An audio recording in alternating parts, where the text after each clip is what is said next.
इस movie journey to the west में हम एक मॉन्क को देखते हैं जिसके 3 साथी होते हैं, एक फिश मॉन्स्टर, एक पिग मॉन्स्टर और एक मंकी किंग। दरअसल मॉन्क ने इन तीनों को अपने कब्जे में किया हुआ था और अपना गुलाम बनाया हुआ था। ये मॉन्क की मदद किया करते थे। अब मूवी के शुरू में मॉन्क हमें एक ऐसी जगह पर सोया हुआ दिखाया जाता है जहाँ के लोग बहुत छोटे थे। उसके आसपास छोटे छोटे टेम्पल्स भी थे। वो लोग उससे डर रहे होते हैं और मॉन्क को भी कुछ समझ नहीं आ रहा होता कि मैं यहाँ पर क्यों हूँ। तभी मॉन्क का लीडर वहाँ पर आ जाता है और उसे एक रोशन यानी चमकती हुई रिंग देता है। वो कहता है कि ये लो, इसे अपने सर के पीछे लगा लो, अब से तुम इनके राजा हो। जैसे ही वो रिंग पहनता है वहाँ पर अजीबोगरीब चीजें होने लगती हैं, जैसे कि रिंग खुद ही डिस्ट्रॉय होने लगता है। मॉन्क काफी परेशान था कि हो क्या रहा है और तभी परेशानी में ही उसकी आंख खुल जाती है। असल में उसका एक ख्वाब था। वो एक जगह पर सोया हुआ था और अब डर के उठ चुका था। वो जिस जगह सो रहा था उसके आसपास सर्कस हो रही थी। वहाँ के सब लोग उससे कहते हैं कि आप भी सर्कस में हिस्सा लेना। अब जो उसके पास गुलाम थे यानी फिश मॉन्स्टर और पिग मॉन्स्टर, वो उनकी सूरत में, उनकी फॉर्म में लोगों को एंटरटेन करता है। उस मॉन्स्टर को देख के एक बच्चा रोने लगता है और लोग कहते हैं कि ये कैसा मजाक है, हमें बिल्कुल मजा नहीं आ रहा। फिर मॉन्क एक दरख्त की तरफ इशारा करता है और कहता है कि देखो वहाँ पर मंकी किंग है। लेकिन वो मंकी किंग साहिब कुछ करने के बजाय दरख्त से नीचे ही गिर जाते हैं। लोग इस वजह से भी मॉन्क पर गुस्सा होते हैं और उसका मजाक उड़ाने लगते हैं कि तुम हमारे साथ क्या खेल खेल रहे हो, हमें तुम एंटरटेन करने वाले हो भी कि नहीं। मॉन्क कहता है कि थोड़ा हौसला रखो और उनसे मीठी मीठी बातें करके उन्हें अपनी तरफ कर लेता है। उसी दौरान मंकी किंग भी उठ जाता है और अपने बाकी साथियों यानी पिग मॉन्स्टर और फिश मॉन्स्टर से कहता है कि हमें मिलके कुछ करना होगा, तुम लोग मुझे मारना और हम इन लोगों को एंटरटेन करेंगे। लेकिन लोग अभी भी उनका मजाक उड़ा रहे थे तो इस बात पर पिग मॉन्स्टर को गुस्सा आ जाता है। वो उधर खड़ी हुई एक औरत पर अटैक करने की कोशिश करता है। लोग उसे पकड़ लेते हैं। मंकी किंग भी उसे मना करता है और कहता है कि ऐसा ना करो। वो फिर भी बाज नहीं आता तब मंकी किंग उसका ध्यान बटाने के लिए पूरी सर्कस खराब करने लगता है। वो हर चीज तबाह करता जा रहा था। मॉन्क उसे मना करता है लेकिन वो उस पर ही गुस्सा हो जाता है और अब तक बहुत देर हो चुकी थी क्योंकि पूरी सर्कस डिस्ट्रॉय हो चुकी थी। मूवी की असल कहानी तो अब यहाँ से शुरू होती है जब एक औरत अपनी माँ को एक एक्सोर्सिस्ट के पास लाती है। उसका कहना ये था कि उसकी माँ पर किसी का साया है। उसकी हरकतें कुछ ठीक नहीं लग रही थी क्योंकि वो वहाँ पर खड़ी तो बूढ़ी औरतों को कहती है कि ये मेरी बेटियां हैं। एक्सोर्सिस्ट भी इस बात पर बहुत हैरान होता है और फिर वो बढ़ता है उसकी माँ की तरफ ताकि वो उसका भूत या उस पर जो भी साया है उसको खत्म कर सके। लेकिन बहुत कोशिश करने के बाद भी उसे ऐसी कोई चीज नजर नहीं आती। तो फिर उसे पता चलता है कि असली मॉन्स्टर तो उसकी अपनी बेटी है, यानी वो लड़की जो अपनी माँ को इसके पास लाई थी वो मॉन्स्टर में बदल जाती है। उसकी बॉडी अजीब हो गई थी। वो सब पर एक किस्म का जाला फेंकने लगती है। उसके हाथ और टांगे काफी लंबी हो गई थी जैसे वो कोई स्पाइडर हो। वहाँ पर मौजूद सब लोगों को वो मारने लगती है। फिर सीन चेंज होता है और हम मॉन्क और मंकी किंग को एक साथ देखते हैं। मॉन्क मंकी किंग की बहुत पिटाई कर रहा होता है। वो उसे कहता है कि मैं तुम्हें इसलिए मार रहा हूँ ताकि तुम्हें हमेशा याद रहे कि कहाँ पर क्या करना है। वो कहता है कि तुम्हारा कुछ पता ही नहीं चलता, तुम्हें जब गुस्सा आ जाए तो तुम कोई भी चीज तबाह कर देते हो। जैसे तुमने सर्कस को तबाह किया था, तुम यहाँ भी कुछ न कुछ कर सकते हो। वो उसकी जुबान खींचता है, उसे पिंच करता है, उस पर थप्पड़ मारता है। साथ ही साथ वो मंकी किंग की पूरी बॉडी को ही हिट कर रहा था। यहाँ पर हम पास्ट का भी एक सीन देखते हैं जब मंकी किंग को एक जगह पर कैद किया हुआ था। वो कई साल वहाँ पर चेन्स में बंधा रहा और कैद रहा। मंकी किंग बेचारा ख्वाब में डर जाता है और उसकी आंख खुल जाती है। तो मॉन्क कहता है कि सो जाओ, कुछ भी नहीं हुआ, मैं तुम्हारे साथ हूँ। अगले दिन हम देखते हैं कि मॉन्क को पानी चाहिए था और वो पानी की तलाश में एक घर में जाता है। उस घर में सिर्फ लड़कियां ही थी और वो भी बहुत ज्यादा। हर लड़की दूसरी लड़की से ज्यादा खूबसूरत थी। वो सब उनको देखते ही रह जाते हैं। बिग मॉन्स्टर को एक लड़की अच्छी लगने लगती है और मंकी किंग भी एक लड़की के सामने बैठ जाता है, लेकिन उसे तंग कर रहा होता है क्योंकि असल में वो लड़कियां कोई और क्रिएचर्स थीं। वो बहुत बड़ी बड़ी स्पाइडर्स थीं। मॉन्क जब ये देखता है तो वो मंकी किंग से कहता है कि तुम अपनी होश में तो हो। वो कहता है कि हम मदद मांगने आए थे और अब तुम्हारी वजह से हमें जाना होगा। लेकिन वो लड़कियां उन्हें जाने नहीं देती, अपने असली रूप में आ जाती हैं। यानी वो अब बड़ी बड़ी स्पाइडर्स बन चुकी थी और उन लोगों पर अटैक करने लगती हैं। वो लोग खुद को बचाते बचाते बाहर आ जाते हैं। मंकी किंग के सामने सबसे बड़ी स्पाइडर आ जाती है और वो उसी तरह उसकी जुबान खींचता है जैसे मॉन्क ने उसकी खींची थी और इस तरह से वो स्पाइडर को मार देता है। जब मॉन्क को ये पता चलता है तो वो मंकी किंग से कहता है कि तुम्हें मैनर्स कब आएंगे, तुम कब सुधरोगे। हर चीज का हल ये नहीं होता। कि वो जगह तबाह कर दी जाए या अगले को मार दिया जाए। मंकी किंग चुप करके उसकी बातें सुन रहा होता है और जैसे ही वो मोंग जाता है तो पीछे से वो बोलने लगता है। अब मोंग एक खामोश जगह पर जाकर आसमान के नीचे दुआ करता है, यानी प्रे करता है कि बस गॉड, अब मुझ में इतनी हिम्मत नहीं है कि मैं सब कुछ डील कर सकूं, और ये मॉन्स्टर्स भी मेरी बात नहीं मानते, मैं इनको नहीं हैंडल कर सकता, अब ये मेरे बस की बात नहीं रही है। ये सब बातें बिग मॉन्स्टर भी छुपकर सुन रहा होता है। वो सारा कुछ जाके मंकी किंग को बता देता है।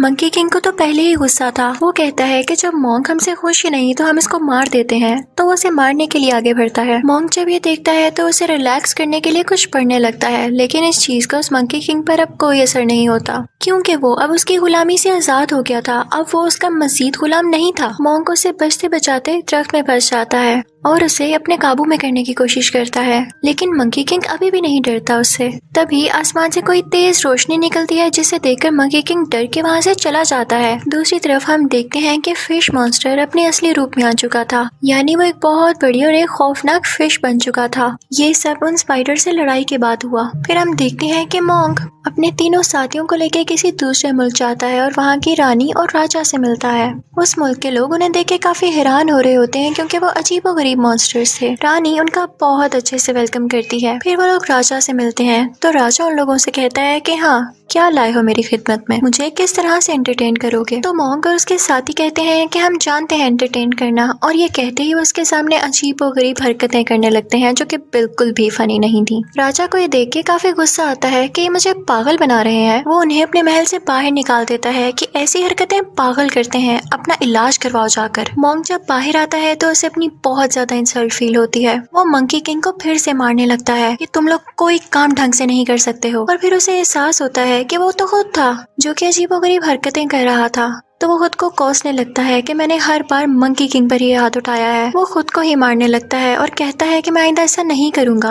वो जाता है और मंकी किंग के आगे झुक कर उससे माफी मांगता है। मंकी किंग उसे उठाता है और कहता है कि मैंने आपको माफ किया, अब हम दोस्त हैं। वो दोनों खुश हो जाते हैं और अब मिल के कहते हैं कि हम राजा के पास दोबारा जाएंगे, उससे भी माफी मांगेंगे और फिर उन्हें अच्छा सा एंटरटेन करेंगे। वो लोग अंदर जाते हैं तो उन्हें पता चलता है कि ये तो असली राजा है ही नहीं, असली राजा को इसने कहीं गायब किया हुआ है। मंकी किंग चाहते ही उसे थप्पड़ मारने लगता है ताकि वो गुस्से में आकर अपने असली रूप में आ जाए। जैसा वो लोग चाहते थे वैसा ही होता है, वो गुस्से में आकर अपने असली रूप में आ जाता है। उसका मुंह लाल हो जाता है और उसके मुंह से आग निकलने लगती है। असल में वो एक छोटा सा रोबोट था जो कि आग फेंका करता था। वो लोग उससे बहुत फाइट करते हैं और उस दौरान महल में जितने भी लोग थे वो बाहर निकाल दिए जाते हैं।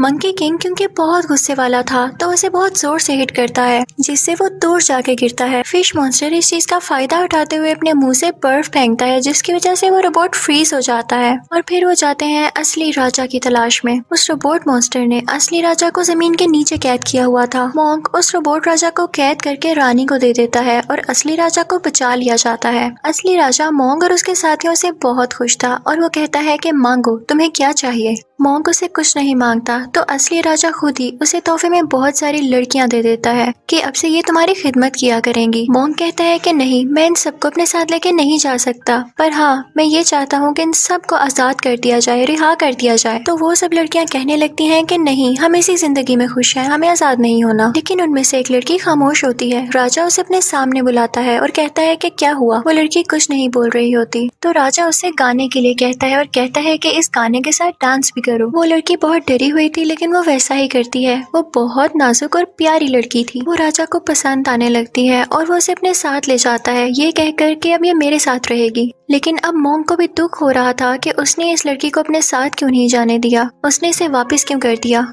मोंग को दूसरी लड़कियां छोड़ने का कोई दुख नहीं था। मोंग अपने साथियों के साथ वहाँ से बाहर आ जाता है, लेकिन अभी भी वो उसको मिस कर रहा था। तो वो सोचता है कि मैं राजा के पास वापस जाऊंगा और उस लड़की को इनाम के तौर पर दोबारा मांगूंगा। राजा कहता है कि अब तो बहुत देर हो चुकी, ये मेरे साथ ही रहेगी क्योंकि मैं इसे पसंद करने लगा हूँ। मोंग बहुत उदास हो जाता है और उसकी उदासी देखते हुए रानी राजा से कहती है कि उसको ये लौटा दें। राजा उसकी बात मान लेता है और अब वो लड़की मोंग को दे दी जाती है। अब वो लड़की हर जगह उनके साथ साथ होती थी। मंकी किंग को ये देखकर बहुत गुस्सा आ रहा था कि वो लड़की मोंग के साथ इतनी अटैच क्यों हो रही है, क्योंकि उसे लगता था कि ये लड़की एक शैतान है, एक डीमन है। वो मोंग से कहता है कि मैं आपको ये बात बताना चाहता हूँ कि वो लड़की इंसान नहीं है और हमें नुकसान पहुंचा सकती है। वो इस चीज का सबूत ढूंढने के लिए कभी तो उस लड़की का ब्लड लेता है और कभी तो उसे हर्ट करता है, लेकिन मॉन्क उसे मना करता है। तो मंकी किंग कहता है कि ठीक है, अगर ये लड़की इंसान है तो इससे कहें कि हमें अपने गाँव लेकर जाए, हमें इसकी फैमिली से मिलना है। मॉन्क उस लड़की से ऐसा कहता है तो वो लड़की उन सबको अपने गांव लेकर आती है, अपने घर वालों के पास। उस लड़की के घर वाले मॉन्क और उसके साथियों को बहुत अच्छे से ट्रीट करते हैं और जब मंकी किंग कहीं से साबित नहीं कर पाता कि वो डीमन है तो वो गुस्से में आकर उल्टा उसके घर वालों पर ही अटैक करना शुरू कर देता है। मॉन्क उसे डांटता है कि तुम्हारा दिमाग खराब है,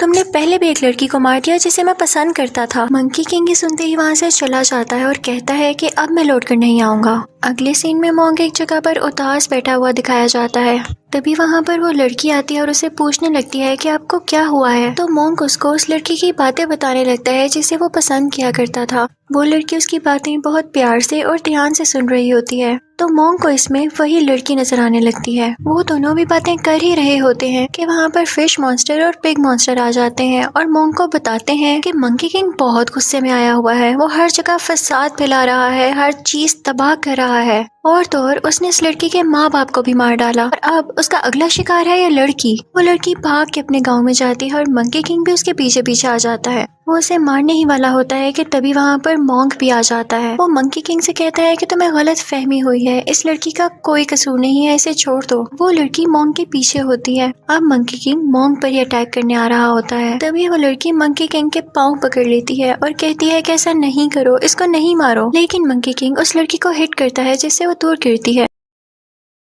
और अब वो उसे मारने के लिए आगे बढ़ता है, लेकिन तभी मॉन्क बीच में आ जाता है। वो रोड सीधा मॉन्क को लगती है। तभी वो लड़की रोने लगती है और कहती है कि हाँ, मैंने बोला झूठ, मैंने छुपाया तुम सबसे कि मैं एक शैतान थी, एक डीमन थी, क्योंकि मेरे साथ मेरी जिंदगी में बिल्कुल अच्छा नहीं हुआ। कुछ आदमियों ने मेरे साथ बुरा करके मुझे मार दिया, इसीलिए अब मैंने शैतान बनने का सोचा था, लेकिन मैं बुरी नहीं हूँ। ये सुन के मंकी किंग को और भी गुस्सा आता है और वो एक बहुत बड़ा गोरिल्ला बन जाता है और इसी के साथ वो मॉन्क को निगल लेता है, उसे खा लेता है। अब वो बड़े बड़े पहाड़ों पर चढ़ने लगता है, लेकिन उसके पाँव के साथ ही वो लड़की भी थी जिसने उसका पाँव मजबूती से पकड़ा हुआ था। अब वो एक ऊंची जगह पर जाता है, वो लड़की भी उसके साथ वहाँ आ गई थी। तभी वहाँ पर वो रानी और वो रोबोटिक डीमन भी आ जाता है। रानी मंकी किंग से कहती है कि मैंने जान के इस लड़की को इधर भेजा ताकि तुम लोगों में लड़ाई हो। रानी कहती है कि मैं तो चाहती ही यही थी कि ये चीज तुम्हें गुस्सा दिलाए और तुम मॉन्क को मार डालो। अब तुम मेरे गुलाम होगे और मेरे लिए काम करोगे। तो मंकी किंग भी मॉन्क का कोई इतना भी दुश्मन नहीं था, उसने अभी तक मॉन्क को खाया नहीं था, बस वैसे ही निकला था। वो ये सुनकर मॉन्क को बाहर निकाल देता है, वो अभी तक जिंदा था।